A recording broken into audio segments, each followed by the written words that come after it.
രാപ്പകലില്ലാതെ പഠിച്ച് ഒരു ഭാവി പടുത്തുയർത്താൻ ശ്രമിച്ച ലക്ഷക്കണക്കിന് പാവപ്പെട്ട വിദ്യാർത്ഥികൾ ദിവസങ്ങളോളം തെരുവിലായിരുന്നു. CJP പഠിപ്പിച്ച അഥവാ ഇന്ത്യ മഹാരാജ്യത്തിലെ പാറ്റകൾ ലോകത്തെ മുഴുവൻ പഠിപ്പിച്ച ഒരു യാഥാർത്ഥ്യ ബോധമുണ്ട്. പറഞ്ഞു വരുന്നത് CJPയുടെ വിജയവും ധർമ്മേന്ദ്ര പ്രധാന്റെ രാജിക്കും ശേഷം ഉയർന്നുവന്ന പുതിയ ബോധ്യങ്ങളെക്കുറിച്ചും യാഥാർത്ഥ്യങ്ങളെക്കുറിച്ചുമാണ്. അതിൽ പ്രധാനപ്പെട്ട കാര്യങ്ങളിലേക്ക് കടക്കുന്നതിനു മുൻപ് എഴുത്തുകാരി S. ശാരദക്കുട്ടിയുടെ വാക്കുകളിലേക്ക് ഒന്നു പോകേണ്ടി വരും. അതിങ്ങനെയാണ്: താരങ്ങളുടെ പ്രതിച്ഛായയെക്കാളും സുരക്ഷിതത്വത്തെക്കാളും വലുതാണ് നീതി എന്ന തിരിച്ചറിവിലേക്ക് നമ്മുടെ പുതിയ തലമുറ എത്തിക്കഴിഞ്ഞു. ഇത് അവരിൽ പുതിയ ബോധ്യങ്ങൾ ഉണർത്തിക്കഴിഞ്ഞു. അതെ, CJP നമ്മെ നന്നേ ചിന്തിപ്പിച്ചിരിക്കുന്നു. ഡൽഹി ജന്തർ മന്ദറിലെ മണ്ണിൽ സ്വന്തം അവകാശങ്ങൾക്കും തകർക്കപ്പെട്ട സ്വപ്നങ്ങൾക്കും വേണ്ടി കത്തുന്ന വെയിലിലും ചോരയിൽ അവർ പ്രക്ഷോഭത്തിലായിരുന്നു. ഒടുവിൽ അവർ വിജയിച്ചു. ഭരണകൂടം അവർക്ക് മുന്നിൽ മുട്ടുകുത്തി. ചോദ്യപേപ്പർ ചോർച്ചയും ക്രമക്കേടുകളും കാരണം അനിശ്ചിതത്വത്തിലായ ആ കുട്ടികളുടെ കണ്ണീരിന് മുന്നിൽ കണ്ണടയ്ക്കാൻ മനസാക്ഷിയുള്ളവർക്ക് കഴിയില്ല എന്നത് യാഥാർത്ഥ്യമാണ്. CJPയുടെ നേതൃത്വത്തിൽ നടന്ന ഈ പോരാട്ടത്തിന് പിന്തുണയുമായി പ്രമുഖ സാംസ്കാരിക സിനിമാ വ്യക്തിത്വങ്ങൾ പരസ്യമായി രംഗത്തു വന്നതോടെ പല മുഖങ്ങളും തെളിഞ്ഞു കാണാൻ കഴിഞ്ഞിരിക്കുകയാണ്.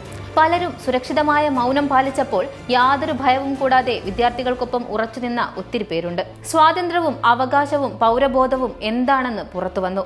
ഓരം പിടിക്കലും അരാഷ്ട്രീയവും ED പേടിയും എല്ലാം ഉള്ളവരെയും ഇല്ലാത്തവരെയും തെളിഞ്ഞു കാണാനായി. അവതാരക രഞ്ജിനി ഹരിദാസിനെ അഭിമാനത്തോടെയാണ് രാജ്യം ഉറ്റുനോക്കുന്നത്. രഞ്ജിനി ചരിത്രത്തിന്റെ ശരിയായ വശത്താണെന്ന് സമൂഹം ശബ്ദമുയർത്തിയപ്പോൾ സ്വന്തം പിതാവായ BJP നേതാവ് കൃഷ്ണകുമാറിന്റെ രാഷ്ട്രീയ നിലപാടുകളെ പൂർണ്ണമായും തള്ളിപ്പറഞ്ഞാണ് നടി അഹാന കൃഷ്ണ സമരത്തിന് പിന്തുണ പ്രഖ്യാപിച്ചത്. മോഹൻലാലിന്റെ മകൾ വിസ്മയ മോഹൻലാൽ പോരാടുന്ന വിദ്യാർത്ഥികൾക്ക് പൂർണ്ണ പിന്തുണ നൽകി. എന്നാൽ ആ പിന്തുണയെ പോലും മായ്ച്ചു കളയാൻ ശ്രമമുണ്ടായി. അതായത് ഒരാളുടെ അഭിപ്രായ സ്വാതന്ത്ര്യത്തെ പാടെ തുടച്ചുമാറ്റി അയാളുടെ സ്വത്വത്തെ തന്നെ അപനിർമ്മിക്കുക എന്നതിന് തുല്യമാണത്. അവൾ കൊച്ചാണെന്നും അവൾക്ക് രാഷ്ട്രീയം അറിയില്ലെന്നുമാണ് മേജർ രവി വിഷയത്തിലെടുത്ത മറ്റൊരാളുടെ അഭിപ്രായത്തിലെ സ്വന്തം തീരുമാനം. തീർന്നില്ല. നീതിക്കായുള്ള വിദ്യാർത്ഥി പ്രക്ഷോഭത്തെ പരിഹസിച്ചും സമരം നിർത്തി വീട്ടിലേക്ക് പോകാൻ ഉപദേശിച്ചും രംഗത്തെത്തിയ പേളി മാണിക്കെതിരെ കടുത്ത ജനരോഷമാണ് സോഷ്യൽ മീഡിയയിൽ തന്നെ ഉയരുന്നത്. വർഷങ്ങളായി കെട്ടിപ്പടുത്ത പോസിറ്റിവിറ്റിയുടെ മുഖംമൂടി അഴിഞ്ഞു വീണുവെന്ന് വലിയ വിമർശനമാണ് ഉയരുന്നത്. ലക്ഷക്കണക്കിന് ആളുകളാണ് ഇൻസ്റ്റഗ്രാമിലും യൂട്യൂബിലും പേളിയെ ഇതിനകം തന്നെ അൺഫോളോ അടിച്ചത്. വിമർശനങ്ങൾക്കിടയിൽ പ്രശസ്ത സംവിധായകൻ സിബി മലയിലിനെ പരാജയപ്പെട്ട സംവിധായകനെന്ന് പരോക്ഷമായി അധിക്ഷേപിച്ച പേളിയുടെ നിലപാട് വിവാദം ഇരട്ടിയാക്കി. നട്ടലില്ലാത്ത മകനെയല്ല എന്റെ അച്ഛൻ വളർത്തിയത് എന്ന് സിബി മലയിലിന്റെ മകൻ ജോ മലയിൽ തുറന്നടിച്ചതോടെ പേളിക്ക് പോസ്റ്റുകൾ പിൻവലിക്കേണ്ടി വന്നു. കമന്റ് ബോക്സ് പൂട്ടിക്കെട്ടി തനിക്കെതിരെ വരുന്ന ശബ്ദങ്ങളെ ബ്ലോക്ക് ചെയ്യേണ്ടി വന്നു.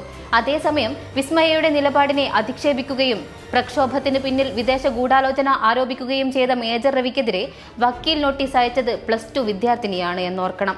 7 ദിവസത്തിനകം മാപ്പ് പറയണമെന്നാണ് ആ ധീരമായ പ്രതികരണ ശേഷിയും നിലപാടുമുള്ള കുട്ടിയുടെ ആവശ്യം. അതായത് അധികാരത്തിന്റെ മുന്നിൽ ഭയന്ന് പിന്മാറാതെ ഒരു തലമുറയുടെ ഭാവിക്ക് വേണ്ടി ഉറച്ച നിലപാടെടുക്കുന്ന നന്മയുള്ള കലാകാരന്മാരാണ് ഇന്ന് ജനങ്ങളുടെ ഹൃദയം കീഴടക്കുന്നത്. അവരാണ് നമ്മുടെ റിയൽ ഹീറോസ്. ആജ്ഞാപിക്കലല്ല, മറിച്ച് ചേർത്ത് നിർത്തലും നിലപാടുമാണ് ആരാധനയാവേണ്ടത് എന്ന് കൂടി ഓർമ്മിപ്പിച്ചു വെക്കുകയാണ് CJP. ഒപ്പം വലിയ പ്രതീക്ഷയാണ് പാറ്റകൾ.